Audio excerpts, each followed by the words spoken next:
A continuación le pedimos a Gonzalo Terracini que se acerque. Él es licenciado en Comercio Exterior y director de FC Stone Argentina, Sociedad Anónima, desde el año 2010. Adelante.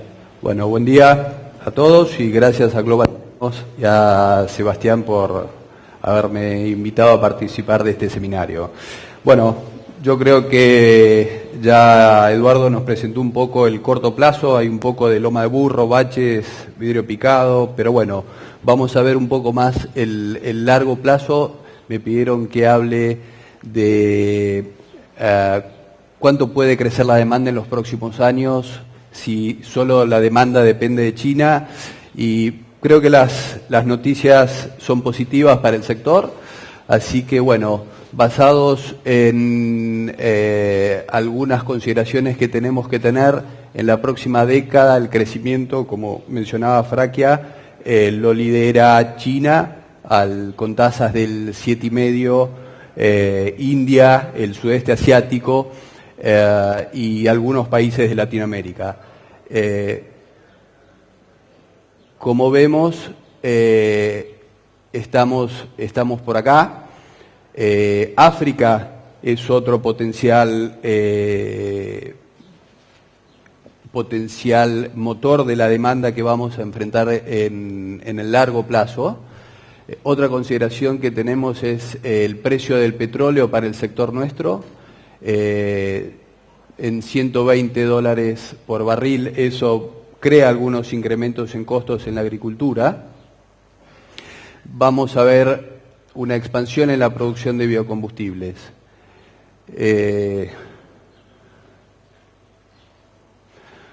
Mirando por el lado de la demanda, vemos que la demanda de granos forrajeros, cuando hablamos de granos forrajeros, el maíz participa casi con el 80%, el incremento en el comercio será de 36 millones para el 2022. Las importaciones chinas de maíz para 2022 serán de 20 millones, el incremento. O sea, vemos que la demanda está siempre liderada por China. Cuando vamos al trigo, el incremento en el comercio mundial de trigo, incluyendo harina, será de 22 millones de toneladas.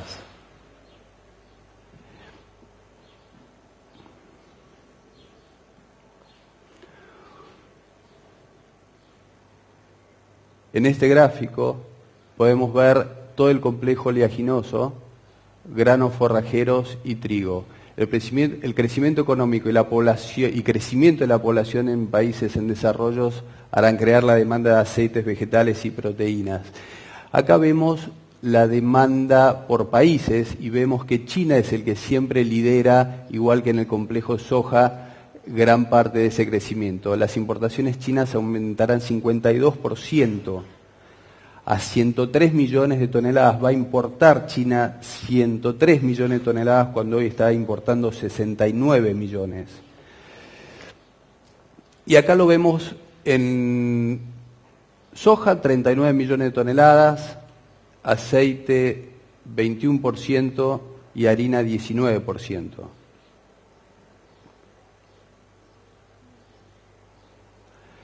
Según un reporte de la FAO, el mundo requerirá un incremento del 70% en la producción de alimentos en los próximos años.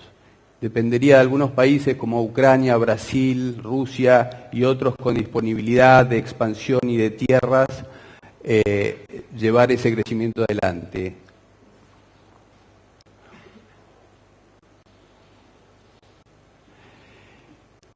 En este gráfico podemos ver el índice de precios de la FAO, índice de precios de alimentos, desde los últimos 20 años, desde el 2009. Y esto nos muestra una tendencia de precios crecientes. Lógicamente, el crecimiento de la población, el incremento del ingreso de renta de la población hace que cada día se necesite crecer a un ritmo que acompañe ese incremento de demanda de población. China, ¿qué es lo que está pasando con China? China crece a tasas del 7,5, como hemos visto. Vemos la participación en este gráfico la participación mundial en el Producto Bruto desde el 2000 versus la participación de Estados Unidos, una creciente participación. Pero no es solo China, es China, es India, es el sudeste asiático. China es el motor que lleva toda esa demanda a crecer. Miren esto qué interesante. ¿Qué es lo que está pasando en China? La población se torna más urbana, aumento de los ingresos, la gente quiere comer mejor. El gasto per cápita en comida en Estados Unidos es de $2.000 por año por persona. En China es de $530. COFCO, la compañía china de aceites y granos, que es gran responsable también del abastecimiento de las compras, de la importación, estima estos cambios: una disminución en el consumo de arroz del 5%, una disminución en la harina. Estos son cambios de hábitos, pero aumentos de carnes de 35%, aceite de cocina 35%, azúcar 52% y lácteos 116%. Esto es una tendencia que no tiene forma de volver atrás.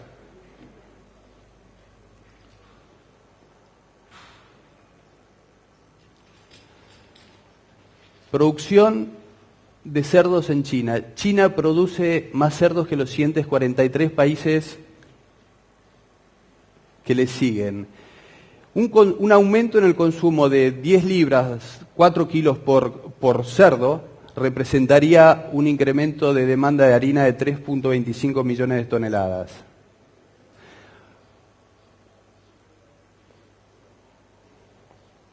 China representa el 49.6% de la producción mundial de cerdos. Imaginen el tamaño que es esto. O sea, la demanda está acá. En este gráfico vemos el crecimiento de la demanda de importaciones chinas. Hoy China está importando 69 millones de toneladas. Con respecto al año pasado tenemos un aumento, según el USDA, de 10 millones. El año pasado importó 59, este año 69 millones de toneladas. Pero a mí lo que hace años me llama la atención de este gráfico no es este gráfico que estamos viendo acá, sino la curva. Esta curva va a seguir hasta acá.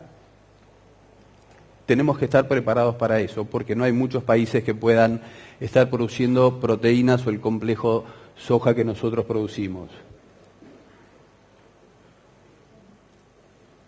Este es el consumo total, no lo que importa, sino el consumo total. Hoy China está en el orden de los 80 millones de toneladas de consumo, 69 se importan, 12, 14 produce. Eso es el consumo. El consumo doméstico, esos 12, 14 mayormente se usan para consumo, es en soja non-GMO, no transgénica, es para consumo humano. Lo que se importa normalmente es para molienda.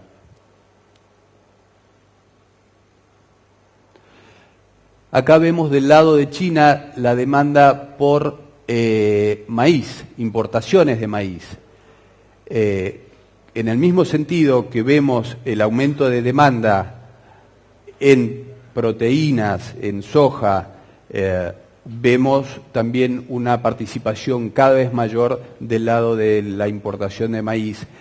Argentina este año fue la primera vez que consiguió exportar a través de autorizaciones sanitarias del gobierno y convenios con Argentina, destrabar la importación de maíz. Eso abre una enorme oportunidad para Argentina en todo sentido, como nuevo mercado por la creciente demanda que tiene China en logística, en muchas cosas. Y esto, en los próximos años, esto es una tendencia. Si bien China es un gran productor de maíz, creo que China se va a enfocar más en la producción de maíz y no en producir los 12, 14 millones de toneladas que produce de soja. China es un gran consumidor y va a seguir esta tendencia de importar cada vez más maíz.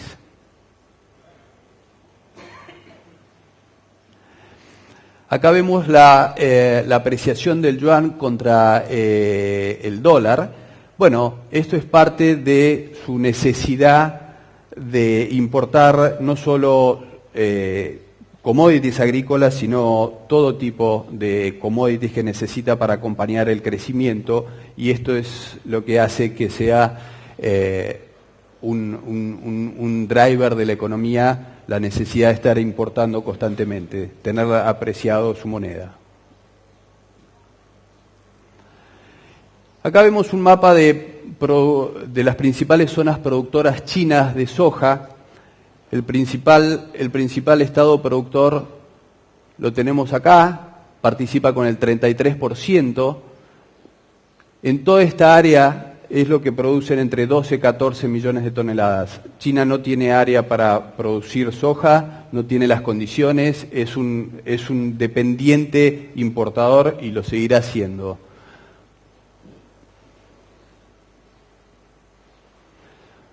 Vemos también esta tendencia de crecimiento en las importaciones de trigo, por los factores que veíamos antes, los cambios de tendencia, los cambios de hábito.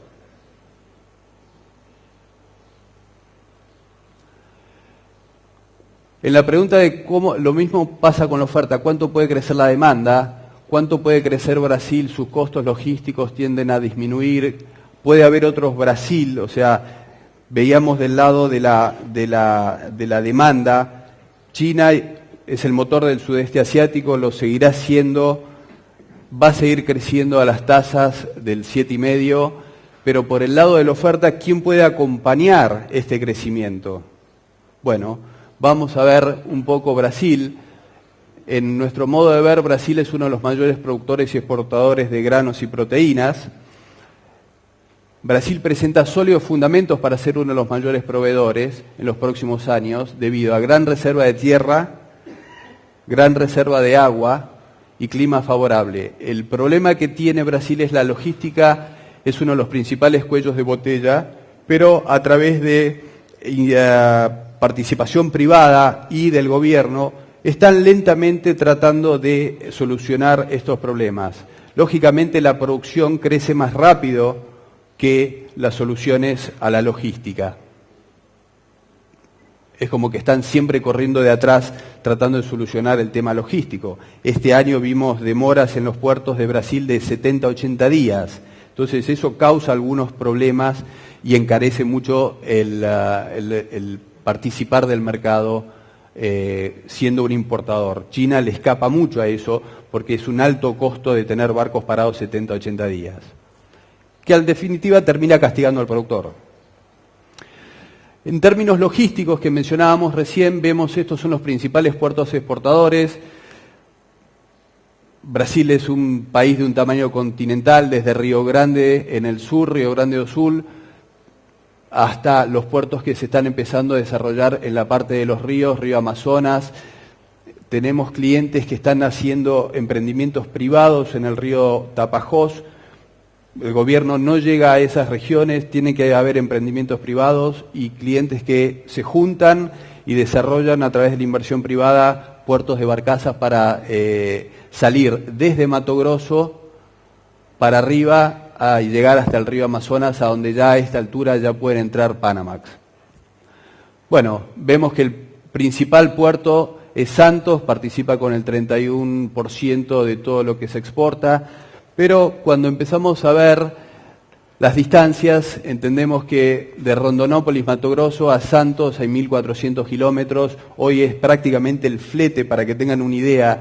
Brasil acaba de tener una cosecha récord de maíz. Es prácticamente imposible llevar el maíz de Mato Grosso al puerto porque el flete es más caro que el producto. Entonces hoy está prácticamente el maíz a la intemperie tirado, lo debes haber visto. Está prácticamente el maíz tirado y la soja empieza a entrar y necesitan espacio. Así que esos son el tipo de problemas que causa la falta de logística.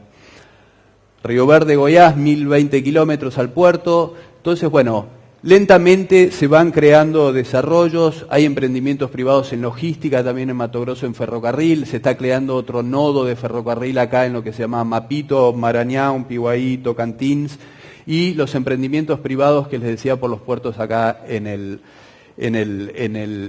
río Amazonas. Pero el centroeste brasilero produce el 48-47% de la producción total de soja, o sea que es importante la falta de logística que se produce acá. Cuando vemos la matriz de Brasil en términos de logística, cómo está compuesto, cómo mueven los granos, vemos que Brasil tiene 25% lo mueve por tren, por carretera 58% y solamente 17% por agua, por hidrovía, cuando por ejemplo Estados Unidos tiene el 25%. Este 58% causa muchísimos problemas porque hay serios problemas con sindicatos relacionados al transporte.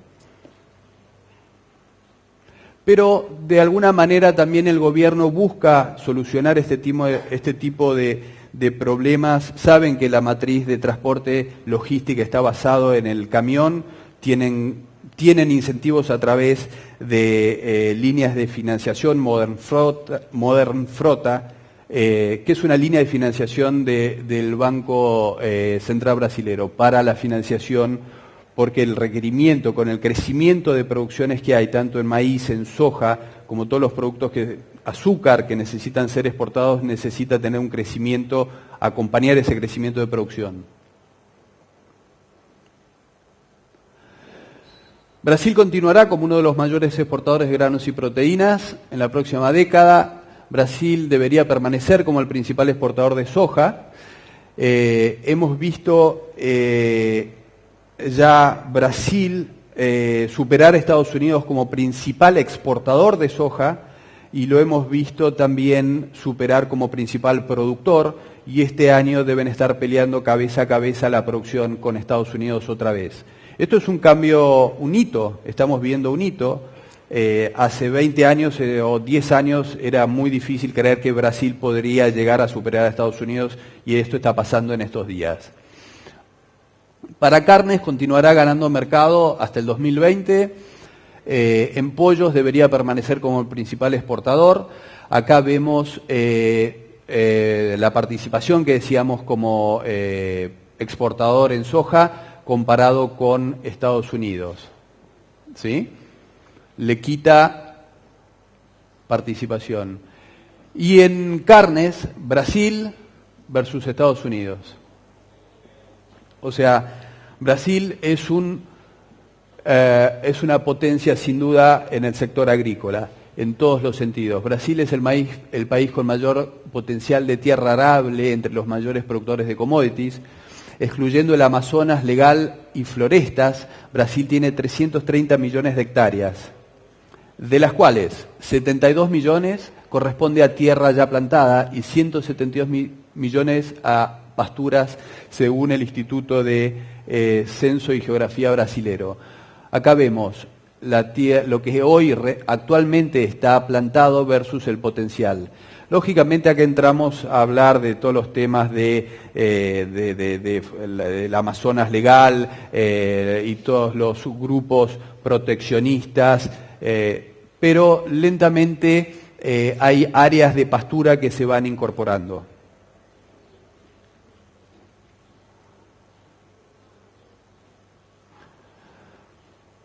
Este es un mapa, todos lo conocemos, principales estados. Pero miremos acá un minuto las principales producciones. Soja, número 1, azúcar, número 1, carnes, número 2, pollos, número 3, y maíz, otro hito que se acaba de dar, número 3.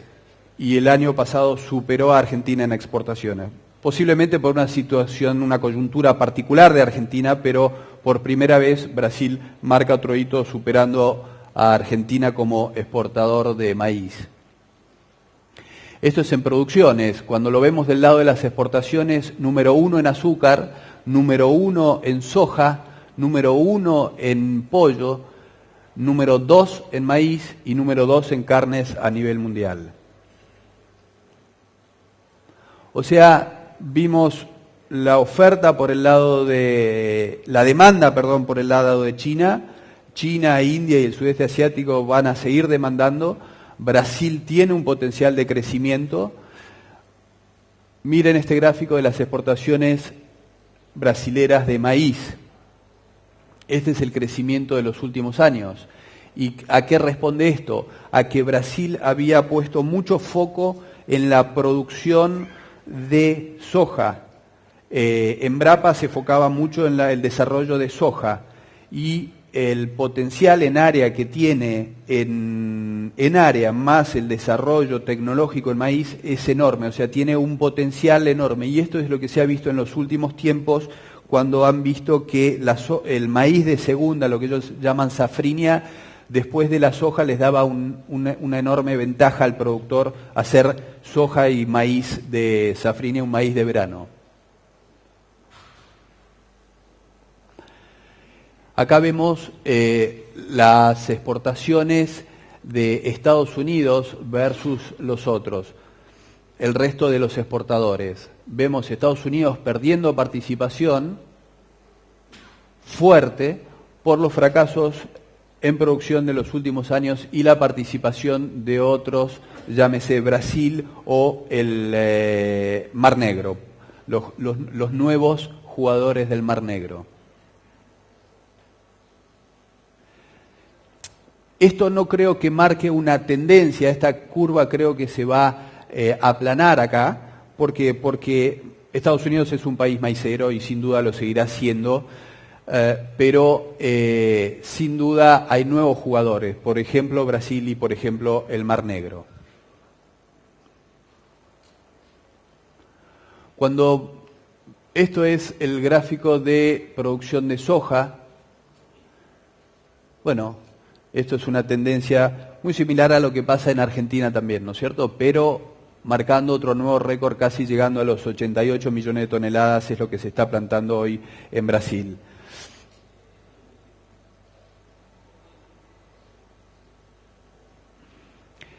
Hablamos del lado de la oferta, si podía haber otros Brasiles. Ya vimos el potencial de Brasil, el potencial está ahí. Cuando hablamos de Ucrania, me mencionaron Ucrania es posible, pero Ucrania, para que tengamos una idea de magnitud de qué estamos hablando, sí, Ucrania es un gran jugador, un nuevo jugador en el mercado, pero Ucrania es, para que tengan una idea, Argentina es el 8º país en escala, en territorio. Ucrania está en el número 46. Entonces, estamos hablando de un país que está número 46 en tamaño y Argentina es número 8. O sea, sí, es verdad, tiene grandes condiciones Ucrania. Miren lo que son los rendimientos, maíz 6.000 kilos, soja 1.900 kilos, girasol 1.900 kilos, las tierras son súper aptas, mejores tierras, fue el granero de Europa, tiene potencial y hay grandes inversiones, todas las multinacionales están invirtiendo en logística, en puertos, en comprando empresas, haciendo joint ventures, es verdad, pero me parece que es limitado, no es que vamos a tener otro Brasil. Pero no es solamente Ucrania, mirando el este europeo, tenemos Ucrania, Uzbekistán y Rusia. Igualmente creo que no es lo que puede ser un otro Brasil. Cuando vemos la producción de Ucrania está en 32 millones de hectáreas, creo que el potencial en el cuadro anterior es 41 millones de hectáreas. Y hoy está produciendo 32, hay 10 millones de hectáreas, no creo que con eso... Sí es un participante muy importante en lo que es trigo, hemos visto a Ucrania participar como un gran competidor para el trigo argentino, lo hemos visto participando en granos forrajeros, tiene grandes ventajas mirando al mercado asiático en términos de logística, pero para mí...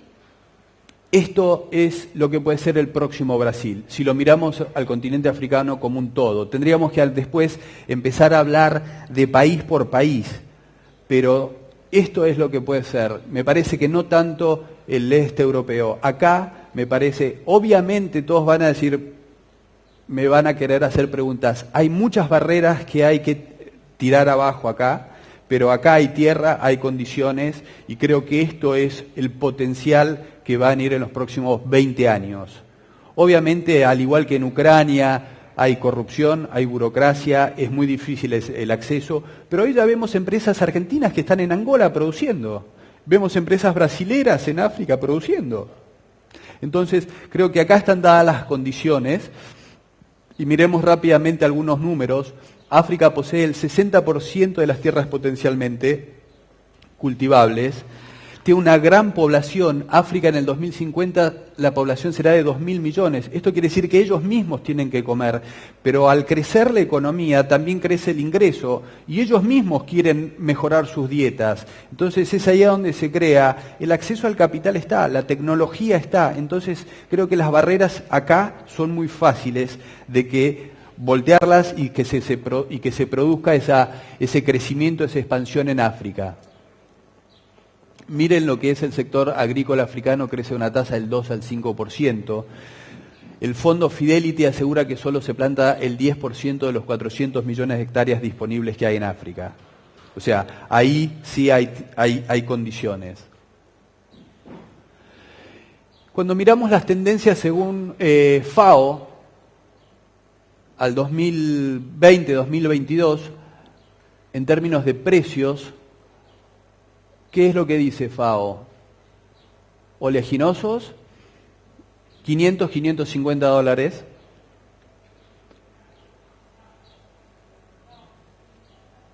Granos forrajeros, 250 dólares. O sea, la tendencia de precios es creciente. Lógicamente, esto no quiere decir que no vamos a tener ningún problema en el camino. Lo que, a mi modo de ver, el escenario es positivo, pero los commodities cumplen sus ciclos de precios altos y ciclos de precios bajos, y eso con seguridad va a suceder. Y es posible que estemos entrando en un ciclo de precios bajos, con una gran cosecha en Estados Unidos, tanto de maíz y soja, como lo que Sudamérica está plantando en este momento para cosechar en 2014. Entonces, la tendencia en el largo plazo creo que del lado de la demanda es positiva. Lo vimos por el lado de la demanda china, el crecimiento y el motor que es China para el sudeste asiático.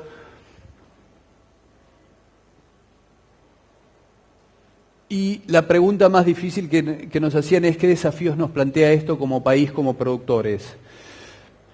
Bueno, vimos que el corto plazo puede haber algunas complicaciones, pero el largo plazo, de alguna manera, para ustedes productores en Argentina, ¿qué les voy a decir? Son campeones del mundo en producción, creo que las condiciones las tenemos, estamos en el lugar correcto, a lo mejor no es la hora correcta, pero la hora correcta va a venir, estamos en un buen lugar para producir. Y el mercado en el largo plazo nos muestra que hay buenas condiciones para participar de eso. Ahora, como les decía, el mercado cumple sus ciclos y alguna cosa siempre puede haber en el camino. Esto es algo que se está hablando en Estados Unidos ahora y que es la burbuja de los precios de las tierras. Estos valores de tierras que vemos acá en el gráfico eran con maíces de $8 el bushel, $300 la tonelada FOB. Miren el crecimiento, precio de maíz versus el precio de la tierra. $8.000 el acre con un maíz que valía $8, pero hoy el maíz vale $4 el bushel. Entonces, estas son cosas que era lo que yo les decía, los ciclos de los commodities. El largo plazo es favorable, vamos a tener algunos inconvenientes en el camino que hay que acomodarse. Eso es todo lo que tenía para decirles. Gracias.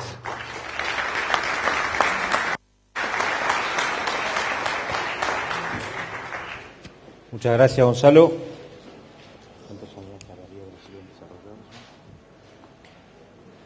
La primera, en tu opinión, ¿cuántos años tardará Brasil en desarrollar ese problema grave logístico que tiene? Qué buena pregunta. Creo que es algo que viene hace muchos años. Ha habido un plan que lo inició Lula, no me acuerdo el nombre ahora del plan, pero volcó una cantidad de miles de millones de reales para la infraestructura. No creo que sea muy fácil hacer el catch-up del crecimiento de la producción con el crecimiento logístico. Brasil es súper deficitario, me parece que va a llevar muchos años hasta que eso suceda. Bien. Vos planteás que, bueno, Brasil por atraso o porque va a llevar tiempo acomodar la logística. África porque va a llevar tiempo acomodar el ámbito institucional, organizacional. Ucrania no alcanza. Mirando esa curva de crecimientos de las importaciones chinas, ¿el ajuste vendrá por precio o por algún evento biotecnológico que cambie la oferta? Bueno, en el tema biotecnológico corto, ¿no? Me parece que no soy la persona indicada para hablar porque no domino el tema. Creo que la tecnología acompaña, pero también creo que va a haber un amesetamiento en el desarrollo tecnológico porque hemos estado creciendo a ritmos, y lo demuestran todos los eventos y variedades. Me parece que vamos a entrar en un amesetamiento en el tema tecnológico. Los precios pueden acompañar. Bien. Y la última. Por lo visto China demanda mucho poroto. ¿Debemos exportar más poroto y dejar de agregar valor o no? Si vos me preguntás a mí, nosotros deberíamos venderle chanchos a los chinos. Cuando ellos producen el 49% de la población mundial de chanchos y nosotros tenemos la harina, tenemos que venderle chanchos, no poroto. Pero bueno, ya empezamos a hablar de un cambio de condiciones de Argentina para poder enfrentar esa demanda. Perfecto, Gonzalo, muchísimas gracias. Gracias a ustedes. Seminario.